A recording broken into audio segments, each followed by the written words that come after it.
5 p.m. This meeting of the Mountain View Wisdom School Board will be called to order. We'll begin with the Pledge of Allegiance. Please stand.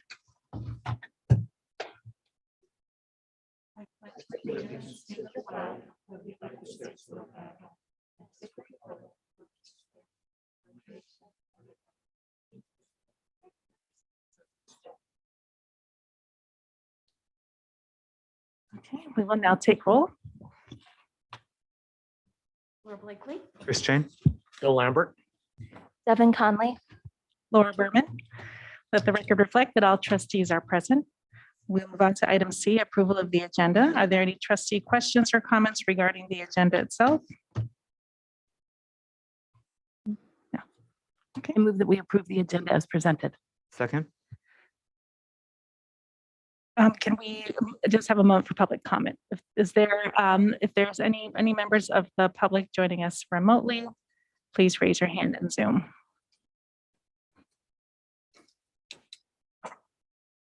Okay. No, we're good. Seeing as there are none, all those in favor of approving the agenda?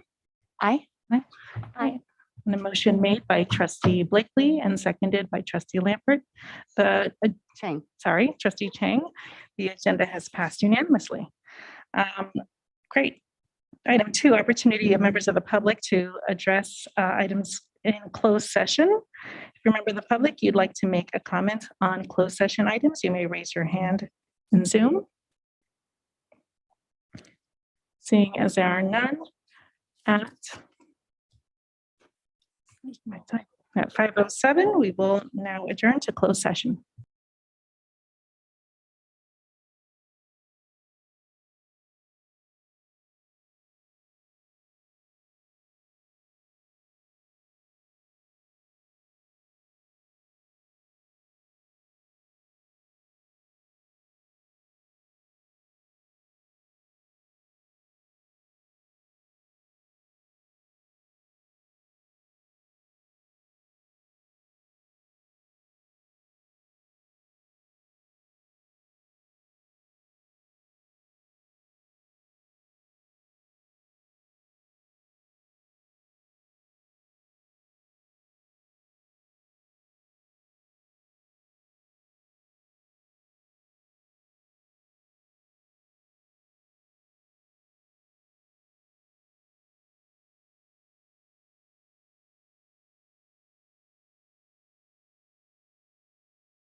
Okay, at 5:28, the open session of this meeting is reconvened.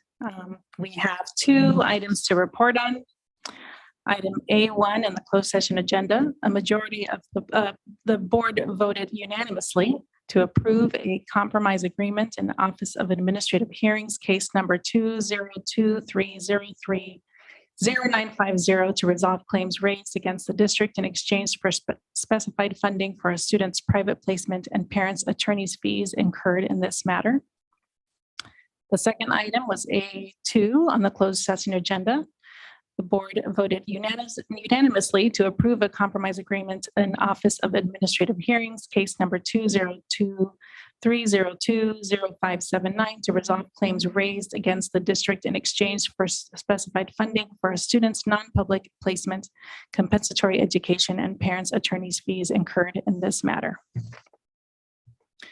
Okay, we will now move on to the consent agenda. Staff's requesting that we pull item H. We're going to break this out into two different projects, one for counseling spaces and the other one for mother's pods. And so we'll bring that back at the next meeting. And then staff has also updated their personnel report to reflect some changes. Okay, trustees, any questions about the consent agenda? Yes, trustee Chang. I have a motion to approve the consent agenda, but I have two items I request to pull for discussion and question.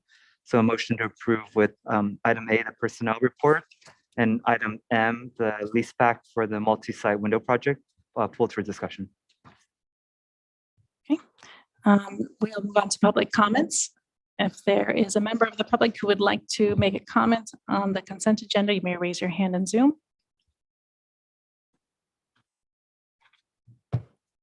Okay, seeing as there are none, do I have a motion to approve the agenda? We will pull item H and item A and M. That's a standing motion for to approve with the personnel report, and item M, the multi-site window, pulled for discussion. And item H pulled for discussion. And item H. Deferred. Deferred item H, correct. Second. Okay, all those in favor? Aye. Aye. Any opposed? I'd like to make a note. I apologize. I forgot to share when we came back that we have trustee Conley who's joining us remotely. So trustee Conley, I will look for your hands up if you would like to share. Okay, on a motion made by trustee Chang and seconded by trustee Blakely, the agenda has been approved and we have pulled item H and A and M. So we'll begin with item A for discussion. Trustee Chang. Thank you. Just a quick question. The change assignments for the interim principal to permanent, and then change assignment for the BUB. For the interim at Stevenson, when it was made interim, were parents involved in the process of selecting an interim, and are they involved in the process of making permanent? And then at the BUB site, what is the process for parents to be involved with the BUB's principal? Parents were not involved with the interim because there was an event that occurred which required for us to place somebody there. But however, parents and staff, as well as Ms. Lambert, have all stated their desire for continuity and for her to stay in the event that Mr. Santiago couldn't come back. In terms of BUB, we'll be reaching out to the staff as well as the community at a later date. Thank you. I'll just put the motion out there. I don't know if people have a discussion. I would move to approve the personnel report. Second. All those in favor of approving the personnel report, say aye. Aye. Aye. Trustee Conley. Any trustee Conley? Aye. Okay. On a motion made by trustee Chang, seconded by trustee Blakely, the personnel report has been approved unanimously. We'll move on to item M. Trustee Chang. Question. So for this lease back, is it the anticipated cost for the Windows project will be 16 million? Or is that like, or I'm trying to figure out I'm trying to figure out for the Windows itself, what are we anticipating for the cost of the Windows? I'm gonna turn that one over to Dr. Westover, who works with Jason Cave a little bit more frequently. So Trustee Chang, give me 5 minutes. I want to pull up our most, a few seconds to pull up our most recent spreadsheet.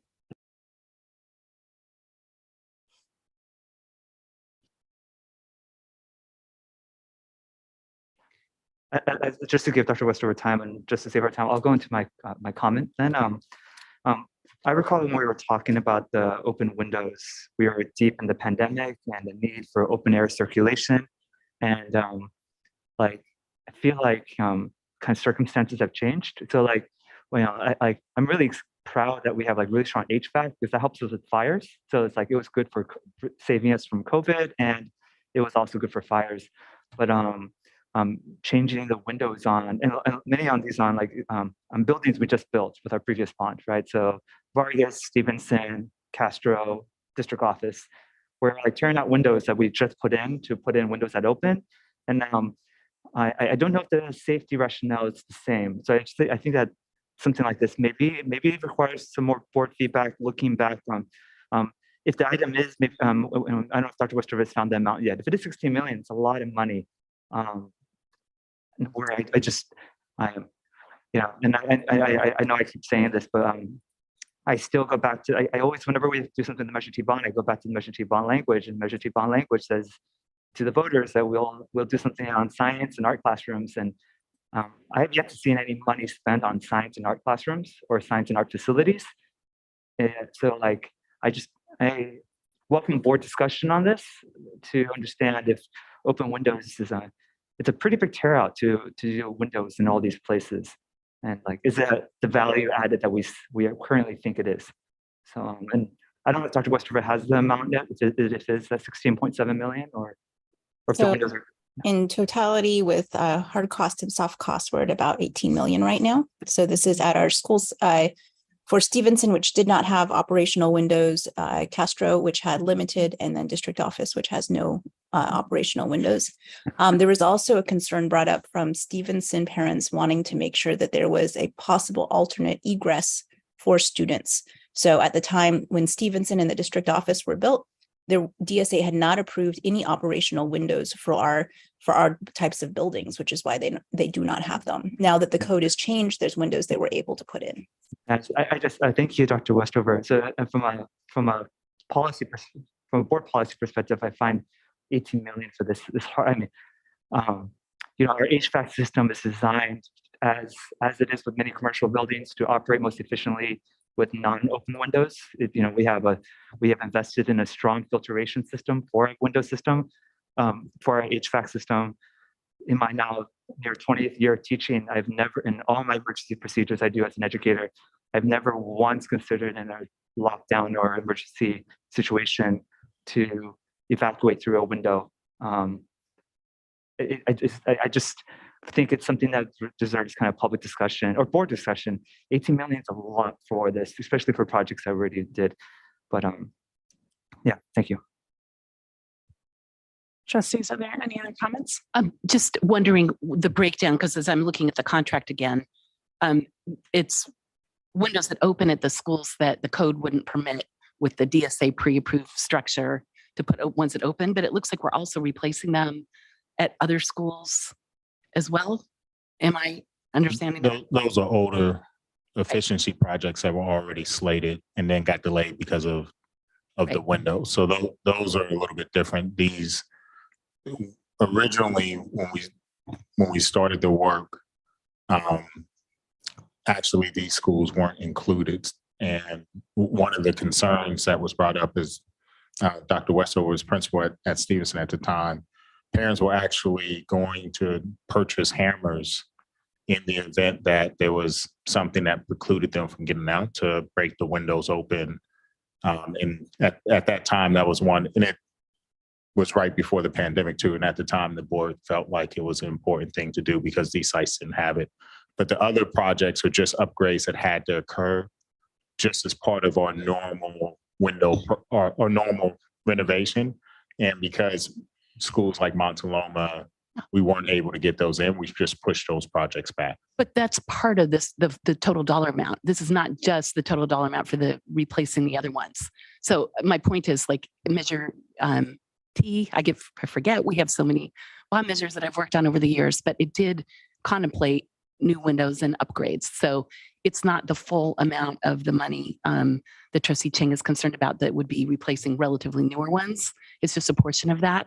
I'm supportive. I've heard from Stevenson parents that those rooms are really kind of cramped and, there's no cross flow of air. And yes, the ventilation systems would help with that. But I mean, it's also kind of an equity issue for me that if students at other schools have windows that open and fresh breeze flowing through, I think that our students at these schools, Vargas, Castro, Stevenson, and then here in the district office deserve that too. Trustee Lambert, your microphone is on. Do you have a comment?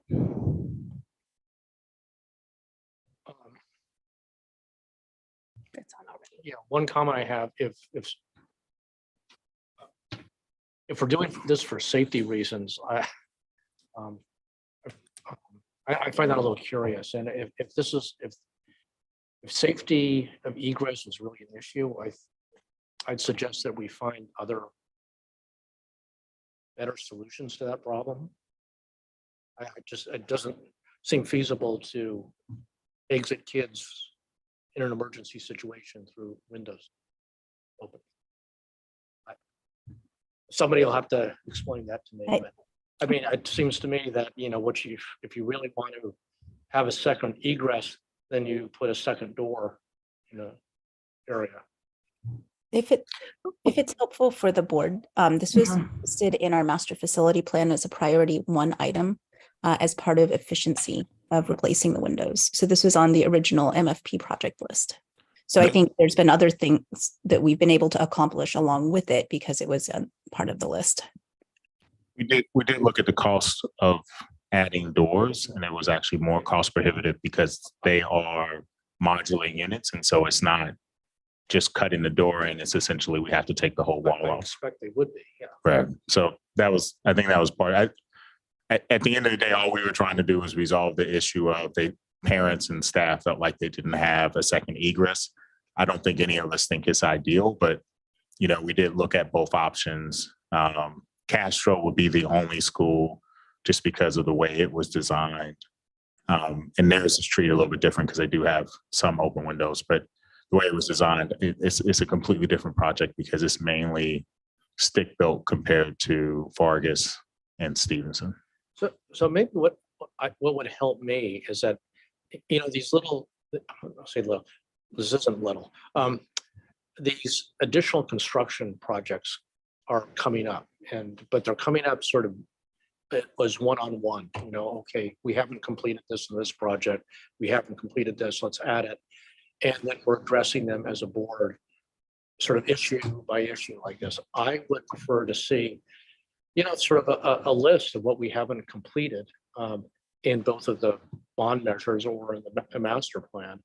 And then, we have a certain amount of money that apparently is still available from these bond measures. And then, okay, what is most important? What is needed where, when? Maybe equity is important, but maybe in certain choices, no, it's better. Equity looks different in different schools. Right? So that might be a recommendation. We have a list like that. We can bring it back. That's not a problem. And we normally do a construction update, but I think the construction update is normally after the summer when we do most of it, but we can definitely at least submit it as a report so that you see what projects are out there and sort of where we are. On top of that, by presenting it like that, it would give the public sort of an opportunity to weigh in on the larger, bigger picture. Right. And I'll double check with Dr. Westover. I think it's been 2 years for Montaloma. That's how long this project's been delayed. So it's just similar to the HVAC units were delayed a little bit also, but we'll work on that and get it back to you. Okay. Trustee Conley. Thank you, President Berman. I think, something coming out of this is a lesson learned. We're going to have future school construction coming down the pipeline.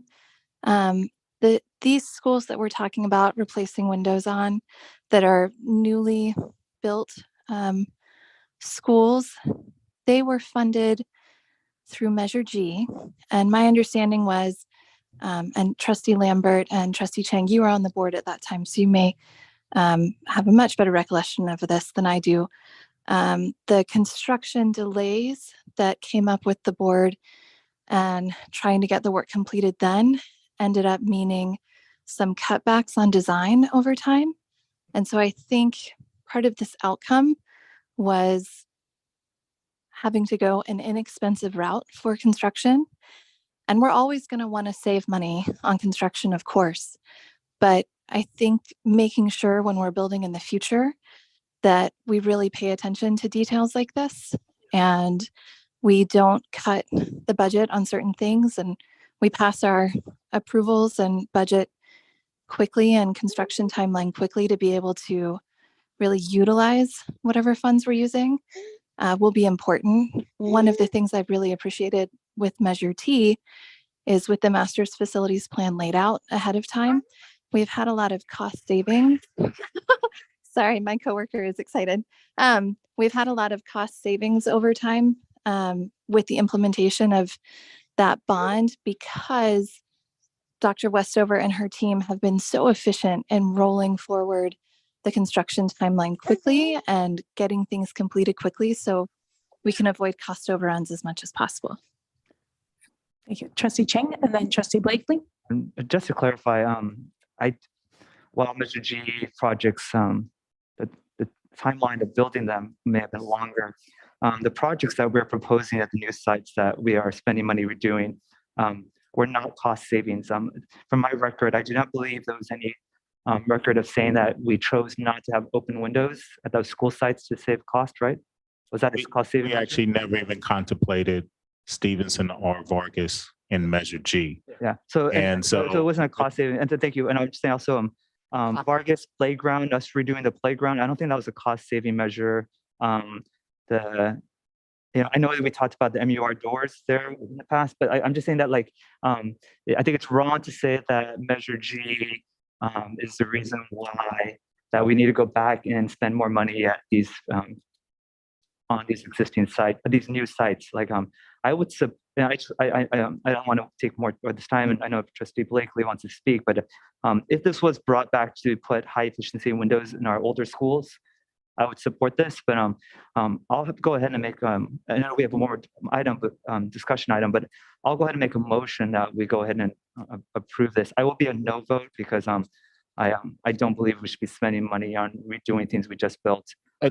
I do think it is worth pointing out that the playgrounds were a result of choosing, which were brought to the board, were choosing playgrounds that were too small. And after they were put in, we at Mistral, which got a new playground, at Castro, which got a new playground, Stevenson, as well as Vargas, all because they were not appropriate for either the age group or because of the size. And all of these were cost savings because these projects were actually paid for out of the certificate of participation. They were not paid for out of Measure G. And that was the compromise that we've made to make sure that we touched every single school because schools were actually fighting over projects. And again, Vargas was never contemplated at the time. And that's correct. I'm just correcting when Trustee Conley said that that these are because of Measure G. In Measure G, we didn't anticipate building these schools. I second the motion. So Yeah, I would like to just follow up on those comments. Okay. People have said often that Measure G, the cost overruns were due to delays. As Trustee Chang said, yes, to some extent they were, but the real cost overruns were due to the fact that Vargas and Stevenson were not included in that bond measure, yet the community demanded that those schools be built. And the auditoriums are kind of gold-plated. Trustee Conley, do you have a final comment? Oh, yes. No, thank you. Well, and I appreciate the distinction between the COP funded projects and the Measure G projects. So that is very helpful clarification. Thank you. And And I think it's still a good lesson that this is something we need to be thinking about for the future. And we're going to build, many more schools. Having 2 points of egress is going to be important for staff and parents and kind of the community in terms of safety. And I think, as much as we're moving out of a state of emergency with COVID, which is great, we may reach a point where there is another variant that is much more severe that we have to respond to. Or there could be other things where we now know that the best way to create a safe breathing environment inside is actually by opening things up. Our MERV 13 filters are great, especially when we have smoke and weather that means it's not feasible to have things opened up. But opening windows, if you look back at the flu of 1918, the architecture that was designed for many buildings in New York City is a good example. Being able to open everything up and actually air things out, even while they had the heat running, to mitigate the impacts of that flu was a big deal. And so, I think even if we're moving out of this emergency period with COVID, I don't think it's a bad thing to be able to have air circulation in a classroom. I do want to point out, I think the real lesson here is all the projects we have to keep coming back to are modulars. We have not had to come back to any of our stick-built projects, with the exception of the MER at a modular building that doesn't have much space, but where we continue to run into issues or with all of our modular buildings. And that's why we continue to come back to Stevenson, Vargas, and the district office, whereas the other projects are stick-built. And I think there's a lot more flexibility with the stick-built. While it's a great cost savings, it clearly, at the front end, we are clearly paying for it on the back end. I think Trustee Chang made that point at several council meetings ago. I just want to make one. So I'm going to be voting yes on this, but I just want to make my 2 points. Yes, I think the 2 points of egress is critical. If I need them in my home, I want my child to have that in their classroom and the fresh air. Like I'm so grateful we have those filters and we have air conditioning and heating units. But opening a window and having our kids feel that fresh air, you just can't replace that with the air conditioning system. I don't know if you saw Dr. Dewan's editorial in today's Mercury, but he was talking about, upgrading classrooms and investing. Yeah. So we have a motion made by Trustee Chang, seconded by Trustee Blakely. All those in favor, say aye. Aye. Aye. Aye. Any opposed? Nay. Okay, on the motion made by Trustee Chang, seconded by Trustee Blakely. This item M, has been approved.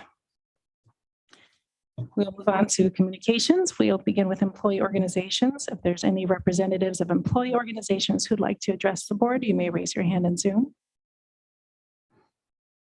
Okay, we'll move on to item B, district committees. Are there any representatives from district committees that would like to address the board at this time? Not a district committee, but the PTA council. I attended yesterday, as did Trustee Conley, and I just wanted to note that they presented service awards for elected officials to former trustees Fiona Walter as well as Ellen Wheeler. So congratulations. Thank you. Move on to item C, 6C. Dr. Rudolph, do you have any updates for us? Yep, I'll keep them real quick. So the first one I want to say is happy AAPI month. I want to recognize that this month is taking place and thank everyone for their contributions. Obviously, Asian Americans and Pacific Islanders contribute a lot, especially within our own community, and have had an integral role. And so we just want to recognize that. I believe this started earlier, 3 days ago. So I just want to say happy AAPI month. Also, TK enrollment emails have been sent out to everyone. So we are sort of over enrolled, which is, I guess, a good problem and sort of a bad problem because of space, but we are working through that. I do want to give congratulations to Cindy Nguyen, who just became the director of literacy and early student reading. Terry Lambert, who is now the official principal at Stevenson, and Perla, who is moving to supervisor and will be heading up our ELOC program. And I just want to remind everybody that there's a community check-in. And then finally, just want to acknowledge next weekend that we will have a memorial for Leanne Rapella, who was a teacher with us for 19 years and passed away because of cancer. It will take place, I believe it's at 2:30 at the Crittenden MU, or I think is it 2:30? I think it's 2:30 or 2. It's moved twice. I think the time's moved twice, but just, well, 2 to 3:30 was. 2 to 3:30. Okay. Okay, we'll move on to community comments. This is a time reserved for community members to address the board on items that are not on the agenda. If you are a member of the community, would like to make a comment, you may raise your hand in Zoom. Okay, seeing as there are none, we'll move on to review and action. Item 7A, declaration of need for fully qualified educators with Ms. Vickyard. Thank you. Good evening. As we do each year, we are asking the board to approve this declaration of need. This allows us to request an emergency permit or a limited assignment option for positions that could need to be filled throughout the year, should the need arise.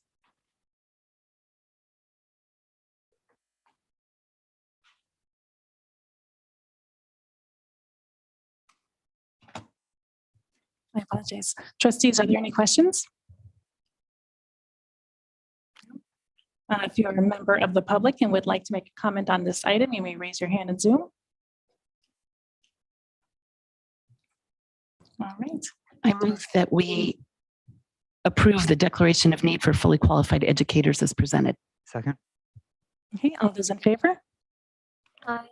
Okay, on a motion made by trustee Blakely and seconded by trustee Chang, this item has been approved unanimously. Thank you. We will move on to the next item, the resolution, Day of the Teacher. Ms. Vickyard? Thank you. So our teachers play a critical role in the lives of our students, their families, the community, and each other. Their dedication and impact reaches far beyond the walls of the classroom, and their influence extends for years. I feel so fortunate to work in a district in which we have such an amazing teaching staff who go above and beyond every day to benefit children. And so tonight we ask the board to approve and adopt the attached resolution, recognizing May 10th as the Day of the Teacher. You're here. Wonderful. Well, first of all, are there any trustee questions? No, well, after we approve this item, we want to make sure to honor our teachers by reading the resolution. So do I have a motion? I move that the board approve and adopt resolution number 02-050423, recognizing May 10th, 2023 as Day of the Teacher. Is there a second? All those in favor, say aye. Aye. Any opposed? No. On a motion made by trustee Blakely and seconded by trustee Lambert, this item has been approved unanimously. And now if trustees can pull up the resolution, maybe we'll begin with trustee Blakely and just go down the aisle.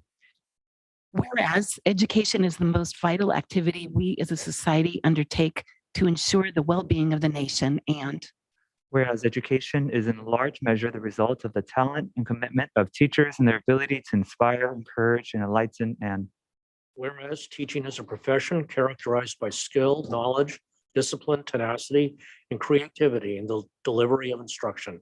And Whereas teachers are a source of caring, concern, counseling, empathy, warmth, and love, and deserve recognition and gratitude for the invaluable work they do. And Whereas teachers in the Mountain View Wisman School District educate and motivate students, including those that require unique skills and compassion. And whereas teachers in the Mountain View Wisman School District have made a crucial difference in the lives of students and are true champions for children, schools, and community.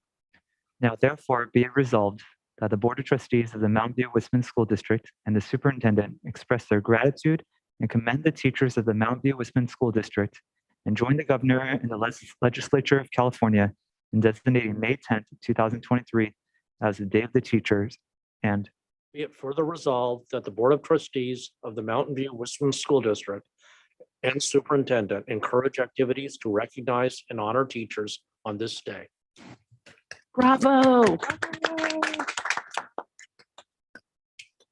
Excellent. Thank you, Ms. Vickard. And Ms. Vickard, we're going to go on to the next resolution. All right, thank you. Classified School Employee Week. Perfect, thank you.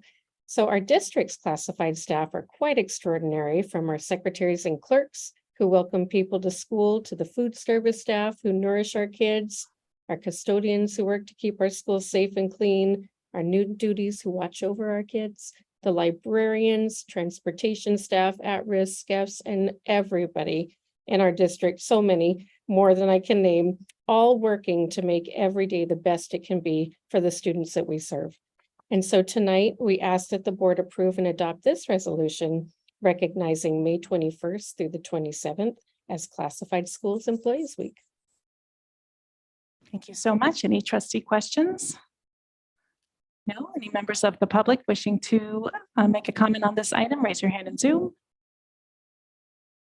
Okay, do I have a motion? I move that the board approve and adopt resolution 03-050423, recognizing May 21st through 27th, 2023 as Classified School Employees Week. And okay, all those in favor?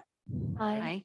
Great. On a motion made by trustee Blakely, seconded by trustee Chang, this item was approved unanimously. And now we will read the resolution and we will begin with trustee Conley. Whereas the week of May 21st through May 27th, 2023 has been designated by the Governor and Legislature of California as Classified School Employee Week, and whereas classified employees support and enhance the educational process by assisting instructors, transporting students, preparing nutritional meals, maintaining buildings and grounds, and performing all technical, business, clerical, and secretarial functions, and whereas classified school employees contribute to the establishment and promotion of a positive instructional environment and play a vital role in providing for the welfare and safety of Mountain View Wisman School District students, and whereas classified employees provide services that enable the Mountain View Wisman School District to respond effectively to the needs of students, parents, teachers, administrators, and the greater community, and whereas classified employees in the Mountain View Wisman School District are deserving of special recognition for their many contributions in a wide variety of roles to the institution of public education in this country, state, and nation. now therefore be it resolved that the Mountain View Wisman School District Board of Trustees express their gratitude and commend all classified employees for their service to the district, and designate the week of May 21st through 27th, 2023 as Classified School Employee Week. be it further resolved that the Board of Education urges the members of our community throughout the district to recognize classified employees during this week and to applaud their hard work and dedication to the success of public education. Hooray. All right, we're going to move on to item 8, board updates. Any updates from board members?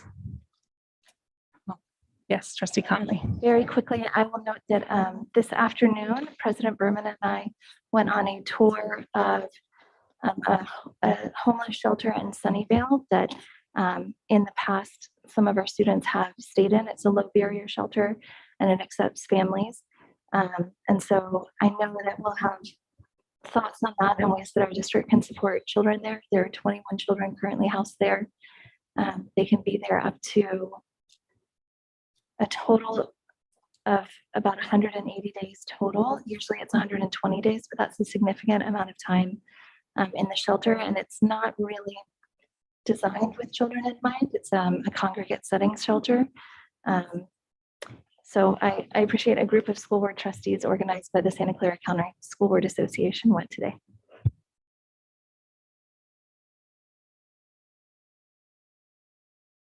Thank you, trustee Conley, for sharing that. Okay, we will move on to future board meetings. I did want to bring up, so at the memorial for Ms. Rapella, our teacher at Crittenden, I was checking in with Dr. Rudolph, and we were thinking that it would be a really wonderful way to commemorate her if we can put a plaque on the auditorium at Crittenden and with her name on it. To do that, I'm wondering if we need to call a special meeting slightly right before the memorial. Yeah, to officially name it, just the board just takes a quick vote. Yes.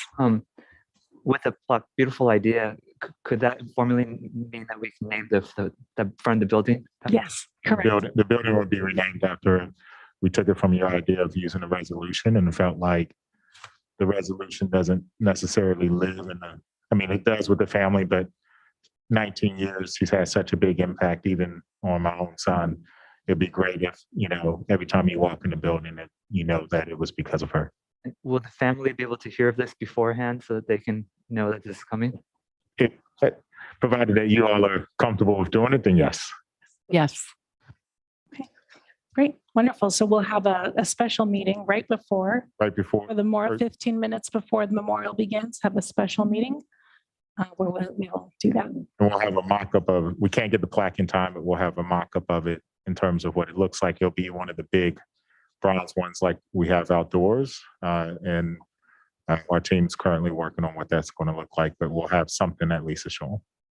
Yeah, I think this will be a special way to honor our teacher. Great. All right. So at, let's see, at 6:05 p.m., we will now